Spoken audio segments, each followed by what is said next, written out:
Sektor properti menjadi salah satu sektor yang mengalami hantaman keras saat corona menyerang, imbas lesunya daya beli masyarakat. Lalu seperti apa kondisi emiten properti di tengah beratnya kondisi saat ini? Akan kami ulas untuk Anda dalam Waspada Sektor Properti Seret Likuiditas. Lembaga pemeringkat Moody's Investor Service memangkas rating atau peringkat emiten properti modern realty atau MDLN ini dari CAA menjadi CA dengan prospek ke depan tetap negatif.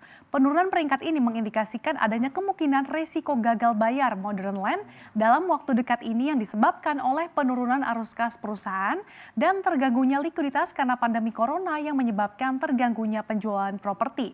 Hingga akhir Maret tahun ini, Modern Land memang hanya memiliki cash dan juga setara cash senilai 180,28 miliar rupiah atau merosot 67% dibandingkan dari posisi akhir Desember 2019. Secara operasional, ini Modern Realty bisa dikatakan mengalami besar pasak daripada tiang ya. Makanya cash flow-nya ini terseok-seok bahkan negatif hingga 188,15 miliar rupiah hingga kuartal 1 2020 ini. Kalau kita lihat kinerja keuangan dari MDLN di kuartal 1 2020 ini memang tampak lunglai gitu. Pasalnya kita lihat di mana pendapatannya ini ambruk hingga 88% secara year on year menjadi 111,82 miliar rupiah. Padahal pada periode yang sama tahun lalu emiten ini hampir saja membukukan total pendapatan mencapai 1 triliun rupiah. Modern Land ini juga mencatatkan rugi bersih hingga 159 miliar rupiah atau merosot 50% dari kinclongnya kinerja perseroan pada periode yang sama tahun lalu yang meraup untung 318 miliar rupiah. Selain itu, Modern Land ini juga telah menunda pembayaran pokok obligasi yang jatuh tempo pada 7 Juli 2020 lalu senilai 150 miliar rupiah.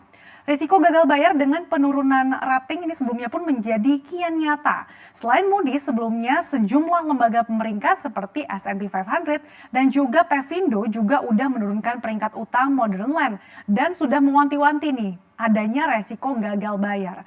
Adapun kalau kita lihat secara year to date, ini harga saham MDLN sudah ambrol hingga 74,3% hingga penutupan sesi 1 hari ini. Tak hanya Modern Land Realty, emiten properti dan perhotelan yaitu Kota Satu Properti dengan kode emiten 1 ini tengah di ujung tanduk. Namun beruntung setelah perseroan menyelesaikan sidang penundaan kewajiban pembayaran utang sementara atau PKPUS pada 3 Juli lalu, emiten yang memiliki proyek perumahan The Amaya di Semarang, Jawa Tengah ini berdamai dengan 7 dari 8 krediturnya dan diberikan kelonggaran berupa penundaan kewajiban pembayaran selama 32 hari. Kalau kita lihat dari segi likuiditas ini terbilang cukup ketat juga ya. Kas dan setara kas yang dimiliki oleh satu ini hingga kuartal 1 2020 udah merosot 64,5% menjadi 1,25 miliar rupiah. Sementara itu cash flow-nya juga atau aktivitas operasionalnya ini juga negatif hingga 2,06 miliar rupiah di kuartal pertama tahun ini. Kalau kita lihat lagi dari segi kinerja keuangannya, emiten yang baru melantai di Bursa Efek Indonesia pada November 2018 ini mencatat kerugian bersih hingga 4,088 miliar rupiah atau makin memburuk 24% dibandingkan dengan kerugian yang dialami di kuartal 1 tahun lalu. Sementara itu pendapatannya ini justru naik tipis 0,8% secara tahunan menjadi 8,86 miliar rupiah. Adapun secara year to date ini sahamnya juga sudah merosot 42,53%. Sebenarnya tak hanya kedua emiten properti ini saja yang mengalami tekanan imbas pandemi virus corona. Banyak emiten properti lainnya yang juga mengalami kesulitan imbas penurunan harga sahamnya. Kemudian kita lihat di slide selanjutnya.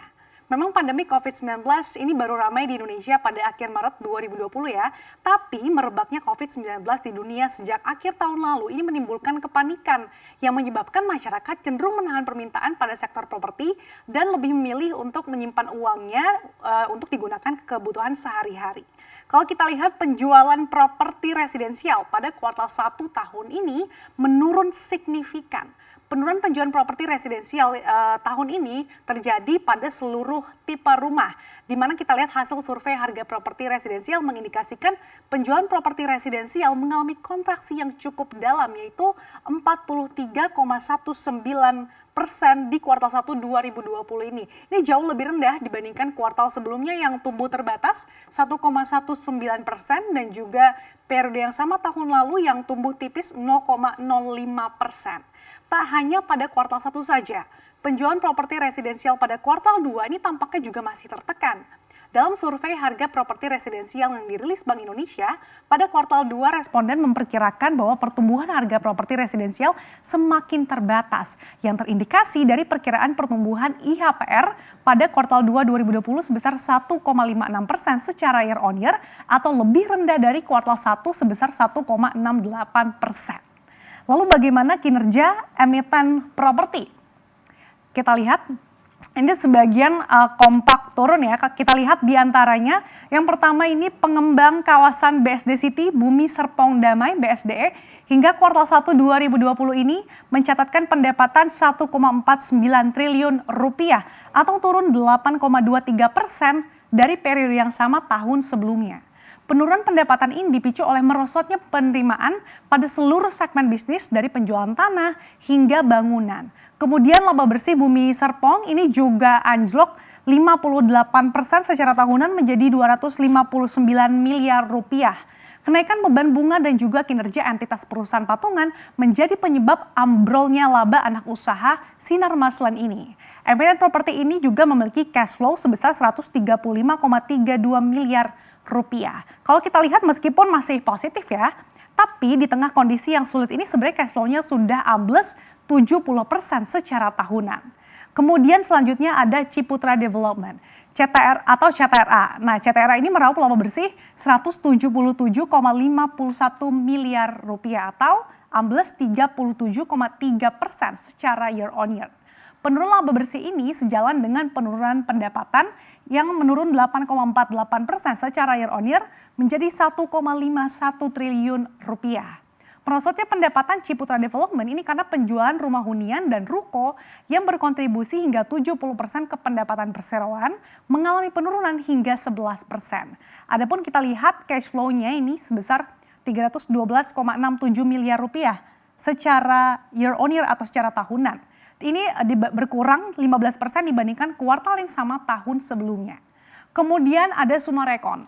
Nah, Sumarekon Agung atau SMRA ini kita lihat laba bersihnya turun 12,31% secara year on year menjadi 37 miliar rupiah. Kemudian penurunan laba bersih SMRA ini disebabkan oleh turunnya pendapatan sebesar 1,89% secara year on year menjadi 1,04 triliun rupiah. Penurunan terbesar ini terjadi pada penjualan kafling yang ambrol hingga 97%, disusul penjualan apartemen yang merosot hingga 50%.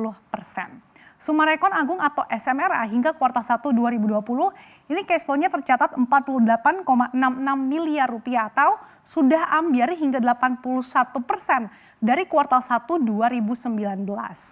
Sementara itu ada Agung Podomoro Land atau APLN. Hingga kuartal 1 2020, APLN mencatatkan rugi bersih 448,57 miliar rupiah. Kinerjanya ini berbanding terbalik dengan periode yang sama tahun lalu, di mana APLN masih mencetak laba bersih hingga 162 miliar rupiah. Lonjakan rugi bersih yang dialami oleh APLN ini dipengaruhi oleh peningkatan rugi selisih kurs hingga akhir Maret 2020 yang mencapai 1 triliun rupiah.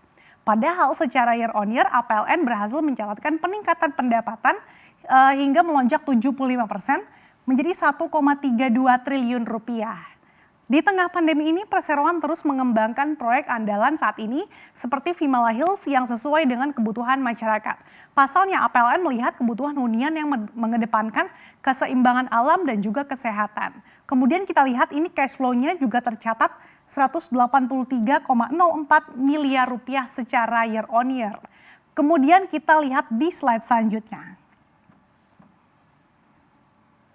Mengacu data Bursa Efek Indonesia hingga penutupan sesi 1 hari ini, terpantau seluruh emiten properti besar yang melantai di Bursa Efek Indonesia ini memiliki kinerja harga di bawah kinerja IHSG alias underperform. Secara year to date IHSG ini terkoreksi 19% hingga penutupan sesi 1 hari ini. Kalau kita lihat BSDE misalkan sudah terkoreksi 19%. Kemudian Agung Podomoro Land ini lebih dari 35%. Dan yang paling terkoreksi cukup dalam ini Alam Sutra hampir 45%. Nah, amblesnya harga saham emiten properti secara year to date ini wajar dan sesuai fakta yang ada ya. Pasalnya secara industri ya memang lagi drop. Jualan properti lesu, pemasaran juga lesu, cash flow pun ini jadi berkurang drastis.